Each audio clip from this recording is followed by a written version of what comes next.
अब पल्लवी सबसे छुपाकर प्रेगनेंसी किट खरीदती है और छुपकर अपनी प्रेगनेंसी चेक करती है, जिसमें उसे पता चलता है कि वो प्रेग्नेंट है। अब पल्लवी छुपकर अपने बॉयफ्रेंड को फोन करती है।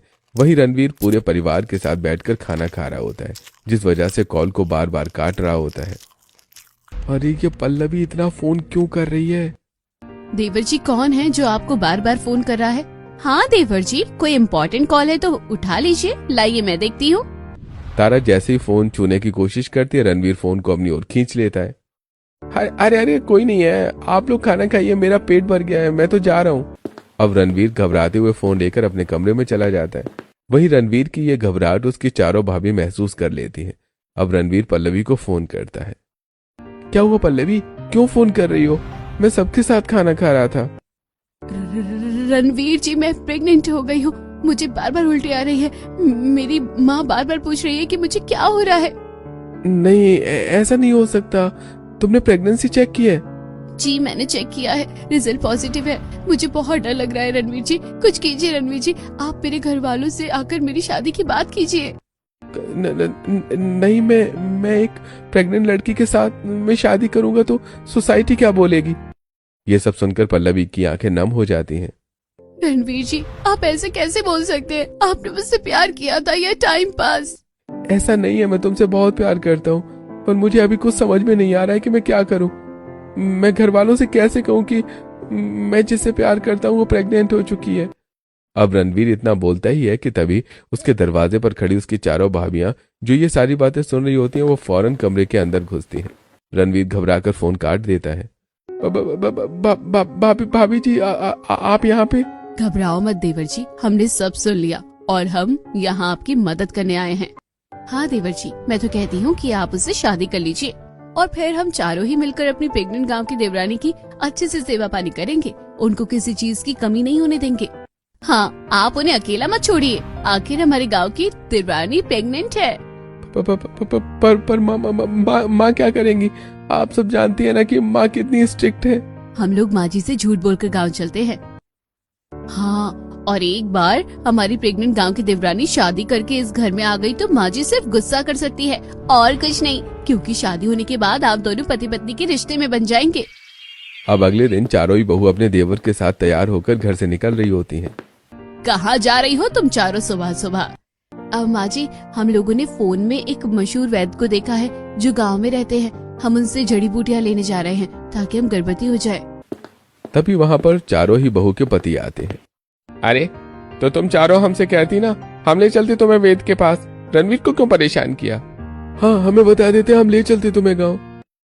अरे नहीं भैया, अभी काम बहुत लॉस में चल रहा है, आप लोग बिजनेस संभाल लीजिए, भाभी को लेकर मैं चला जाता हूँ। तभी उनकी सास चढ़कर, अरे जब साइंस ने हाथ खड़े कर दिए तो तुम ये वैद्य तुम्हारे लिए क्या ही कर लेंगे। माँ जी पहले जाने तो दीजिए। ठीक है जाओ। अब ट्रेन पकड़कर चारों ही बहू अपने देवर के साथ गांव आती है। रणवीर घबराते हुए अपनी चारों भाभी के साथ पल्लवी के घर पहुंचता है। अरे आप लोग कौन हैं? रणवीर जी आप आ गए? हाँ पल्लवी, तुम्हारा रणवीर आ गया और अब वो तुम्हें लेने आ गया है। माँ जी ये दोनों एक दूसरे से बहुत प्यार करते हैं और शादी भी करना चाहते हैं। अच्छा, आप लोग तो बहुत अच्छे परिवार से लगते हैं, मुझे इस रिश्ते से कोई एतराज नहीं है और फिर बच्चों की खुशी में ही मेरी खुशी है। अब चारों बांझ बहू मंदिर में अपनी गांव की प्रेग्नेंट देवरानी से अपने देवर की शादी करवाती हैं। अच्छा हुआ रणवीर जी ने समय से आकर पहले गांव में आकर मुझसे शादी कर ली, अब माँ को कभी पता नहीं चलेगा कि मैं शादी से पहले ही प्रेग्नेंट हो गई थी। अब चारों बहू अपनी गांव की प्रेग्नेंट देवरानी को शहर लेकर आती हैं। चारों बहू अपने घर का दरवाजा खटखटाती हुई। अब कौन आ गया? अभी तो पड़ोस की सुमित्रा घर से गई है, लगता है फिर आ गई। अब मायावती घर का दरवाजा खोलती है और दरवाजे पर अपनी चारों बहू और अपने छोटे बेटे के साथ एक नई नवेली दुल्हन देखकर दंग रह जाती हैं। ये लड़की कौन है? तुम लोगों के साथ तुम जड़ी बूटी लेने गई थी या दुल्हन? माँ घर के अंदर बात करते हैं, बाहर तमाशा मत कीजिए ना। अब सभी लोग घर के अंदर आते हैं। आ गई, अंदर चल, अब जल्दी बताइए लड़की कौन है? माँ ये मेरी पत्नी है, मैं इससे प्यार करता था इसलिए मैंने इससे शादी कर ली। अच्छा, इसका मतलब देवर के कुकर्म का साथ तुम देने के लिए ये गाँव गई थी। अरे तुम चारों को शर्म नहीं आई ये सब करते वक्त? तभी चारों बांझ बहू एक साथ कहती हैं, माँ जी, देवर जी जिस लड़की से प्यार कर रहे थे उस लड़की से उनकी शादी होनी बहुत जरूरी थी, क्योंकि ये लड़की जो आज इस दहलीज पर खड़ी है वो हमारे देवर जी की बच्चे की माँ बनने वाली है। अब मायावती यह सुनकर सुन्न पड़ जाती है और गुस्से से उस गरीब गांव की लड़की का हाथ मरोड़ते हुए कहती है, नहीं नहीं, ऐसा नहीं हो सकता। सच बता, तूने जाकर मेरे बेटे को अपने प्यार के जाल में फंसाया है ना, और उससे ये घटिया हरकत करवाई ताकि उसको तुझसे शादी करनी पड़े। माँ जी छोड़िए, मुझे दर्द हो रहा है। अब अपनी माँ का ऐसा क्रूर बर्ताव देखकर रणवीर अपनी माँ को पीछे की ओर से धक्का देते हुए कहता है, माँ रुक जाइए, इसमें पल्लवी का कोई दोष नहीं है। पल्लवी को प्यार करने के लिए मैंने मजबूर किया और हमारा रिश्ता इस हद तक मेरी मर्जी से पहुंचा है, पल्लवी की मर्जी से नहीं। खबरदार, जो आपने उसे कुछ भी कहा तो अब वो मेरे बच्चे की माँ बनने वाली है। हे भगवान, मुझे तो विश्वास नहीं हो रहा कि मेरा छोटा बेटा, जिसे मैं अपनी आंखों का तारा मानती थी, उसकी शादी के लिए मैंने अपने सपने सजा रखे थे, उसने मेरे अरमानों पर पानी फेर दिया। अरे तेरे चारों बड़े भाई ने मुझे कम तकलीफ दी थी, जो तू भी ये सब कर बैठा। अरे इस लड़की के पेट में तेरा बच्चा नहीं, पाप पल रहा है, पाप। तू जानता भी है कि लोगों को जब पता चलेगा तो लोग क्या कहेंगे। माँ, मुझे फर्क नहीं पड़ता आप लोगों से। अब गुस्से से रणवीर अपनी पत्नी को लेकर अपने कमरे में चला जाता है। अब अगले दिन गांव की प्रेग्नेंट पल्लवी सहमी हुई रसोई में आती है, जहां उसके चारों जेठानी रसोई संभाल रही होती हैं। अरे देवरानी जी, आप रसोई में क्या करने आई हैं? आप आराम कीजिए। हाँ देवरानी जी, आप प्रेग्नेंट है, आप आराम कीजिए, रसोई हम देख लेंगे ना। नहीं, मैं बर्तन धो देती हूँ, आप लोग काम कर रहे हैं और मैं आराम करूँ, अच्छा नहीं लगता। अब पल्लवी रसोई में बर्तन धोने लगती है, तभी वहाँ पर उनकी सास आती है। इस पापी अभागन की हिम्मत कैसे हुई मेरी रसोई में घुसने की? माँ जी, मैं तो बस बर्तन धो रही थी। नहीं धोना कुछ। अरे तेरे हाथ के धुले गिलास में मैं पानी भी ना पीऊं, चली जाए यहाँ से। अब घबराती हुई पल्लवी रसोई से बाहर निकल जाती है। कुछ देर बाद चारों जेठानी खाना बनाकर डाइनिंग टेबल पर रखती हैं। सभी लोग खाना खाने के लिए बैठते हैं। तभी चारों जेठानी बड़े ही प्यार से अपनी प्रेग्नेंट देवरानी के लिए कुर्सी पीछे खींचकर उसे बैठने को कहती हैं। पल्लवी जैसे ही बैठती है, मायावती गुस्से से, तेरी हिम्मत कैसे हुई हमारे साथ बैठकर खाना खाने की? चलो उठ यहाँ से, यहाँ मुफ्त का खाना खाने की जरूरत नहीं है। तभी चारों जेठानी अपनी प्रेग्नेंट देवरानी की फिक्र करती हुई, माँ जी, हमारी प्रेग्नेंट देवरानी ने सुबह से कुछ नहीं खाया, उसे खाने दीजिए ना। ये खाना हमारे लिए बना है, इस अभागन के लिए नहीं। हम खा लेंगे, हमारा झूठन बच जाएगा, तब इसको दे देना।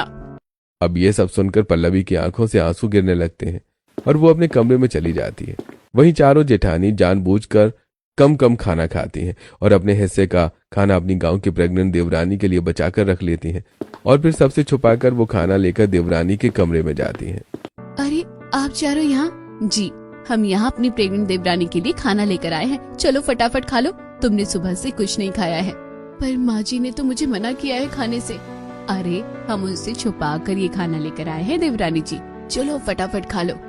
अब चारों जेठानी बड़े ही प्यार से अपने गांव की प्रेग्नेंट देवरानी को खाना खिलाती हैं। अब अगले दिन चारों जेठानी बाजार आती हैं, जहां बाजार में तरह तरह के फ्रूट बिक रहे होते हैं। बाजार में तो खट्टे खट्टे अंगूर, बेर, मीठे जामुन, आंवला, संतरा, ड्रैगन फ्रूट सब बिक रहे हैं। हम इसे अपनी प्रेग्नेंट देवरानी के लिए ले लेते हैं। हाँ, ये सब खाकर उन्हें बहुत अच्छा महसूस होगा, उनके शरीर में ताकत भी बनेगी। हाँ, और मैं ना ये बेबी के पोस्टर ले लेती हूँ। हाँ, और इससे बच्चा सुंदर पैदा होगा।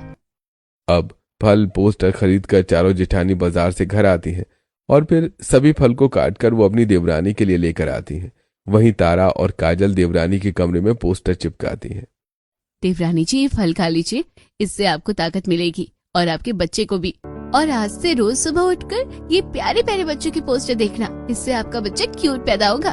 अरे ये पोस्टर तो आप बहुत अच्छे लाए हो और मुझे फल खाने का भी मन हो रहा था। आप चारों बहुत अच्छी हैं। अब कमरे के सामने से गुजरती उनकी सास ये सब देखकर, अच्छा, तो तुम चारों मिलकर अपनी इस गांव की गरीब प्रेग्नेंट देवरानी की सेवा कर रही हो, इसे इतने महंगे फल खिला रही हो। अरे इसकी औकात है ये सब खाने की।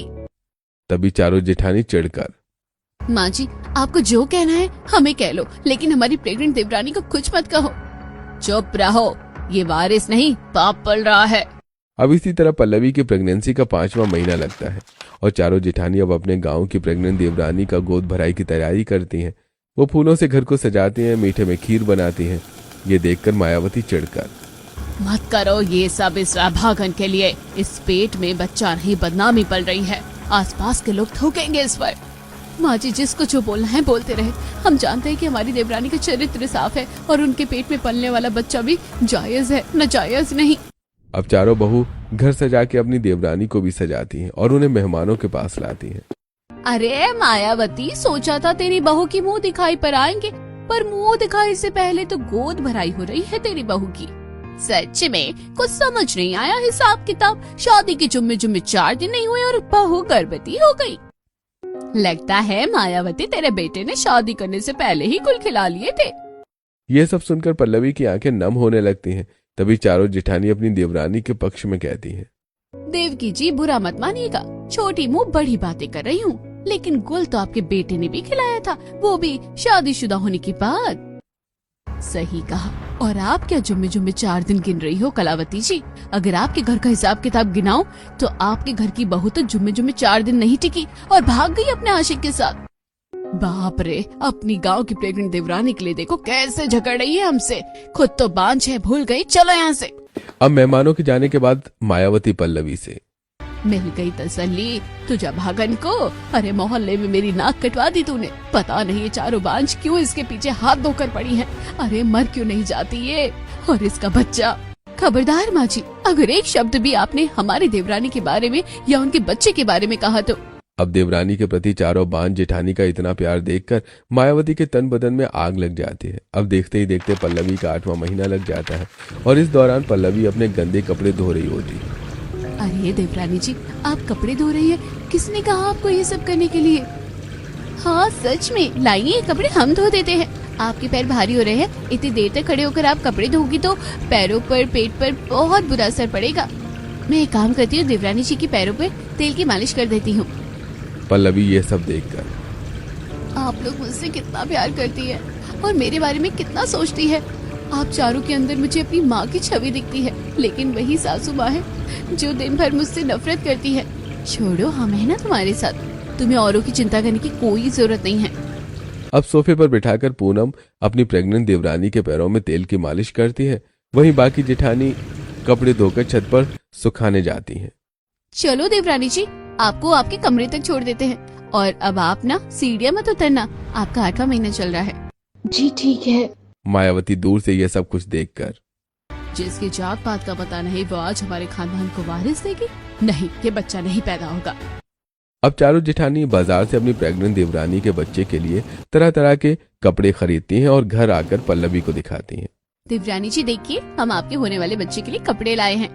हाँ देखिए, बेटी हुई है ये फ्रॉक और बेटा हुआ तो ये पैंट शर्ट। ये सब कैसा लगा आपको? आप बोलिए ना देवरानी जी। सब कुछ बहुत अच्छा है जेठानी जी, और सच कहूँ तो ऐसा लग रहा है कि ये मेरे लिए नहीं, आप चारों के बच्चों के लिए है। ये सुनकर चारों बांझ बहू की आंखें नम हो जाती हैं।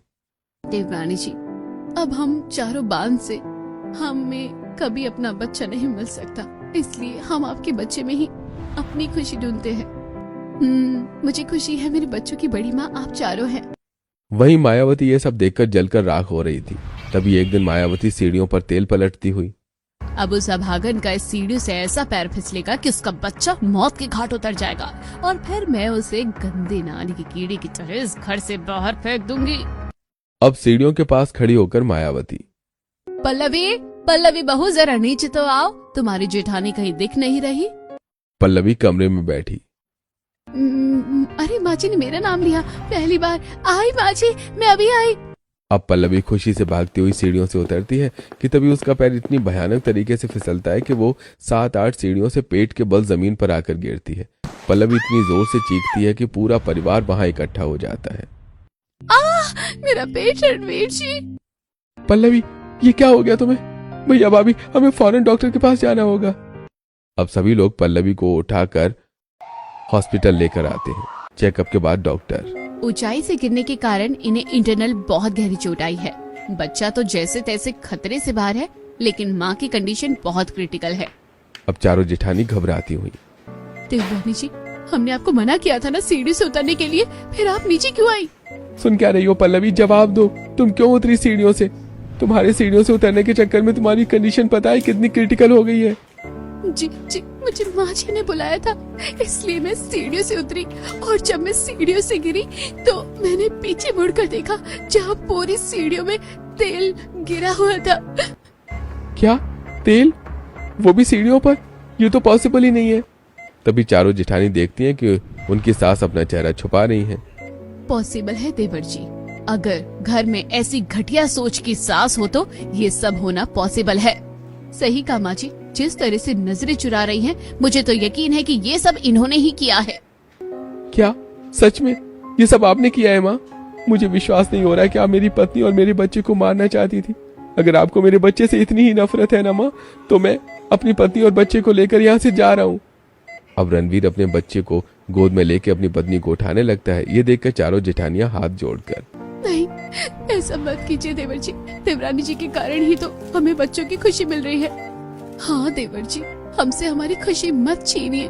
माँ जी, देवर जी को रोक लीजिए। देवरानी जी ने फूल से बेटे को जन्म दिया है और वही इस घर का वारिस है। अगर वो चला गया तो इस घर में कभी कोई बच्चा नहीं आ पाएगा, ना ही हमारा घर बच्चों की किलकारियों से गूंज पाएगा। अब ये सब सुनकर मायावती को शर्मिंदगी महसूस होती है। उसे लगता है कि वो कुछ बड़ा खोने जा रही है। अब मायावती हाथ जोड़कर अपनी बहू और बेटे के पास आती है। मुझे माफ कर दे बहू, मुझसे गलती हो गई। मैं एक औरत होकर एक औरत की दुश्मन बनी रही, और वो भी ऐसी औरत की दुश्मन जो मेरे ही घर के वारिस को जन्म दे रही थी। बेटा रणवीर, मुझे माफ कर दे, अपनी माँ को माफ कर दे बेटा, मुझसे बहुत बड़ी गलती हो गई। आज से मुझे तू, तेरी पत्नी और तेरा ये बेटा स्वीकार है। नहीं माँ, आपने मेरी पत्नी को बहुत सताया है, मुझे आप पर अब विश्वास नहीं करना। अब मायावती अपने बेटे के पैरों में गिर जाती है। मैंने गलती की है बेटा, पर एक आखिरी मौका दे दे, एक आखिरी मौका अपनी माँ को दे दे बेटा, मुझसे गलती हो गई। मेरे घर के वारिस को मुझसे दूर मत कर। रणवीर जी, ये माँ होकर आपके कदमों में गिरी है, ये सब मुझसे देखा नहीं जा रहा। माँ जी को माफ कर दीजिए। अब रणवीर अपनी माँ को माफ कर देता है। इसके बाद पूरा परिवार खुशी खुशी अस्पताल से घर आता है और इस दिन के बाद से मायावती पल्लवी को अपनी बहू के रूप में स्वीकार कर लेती है और अपने हाथ से उस बच्चे का लालन पालन कर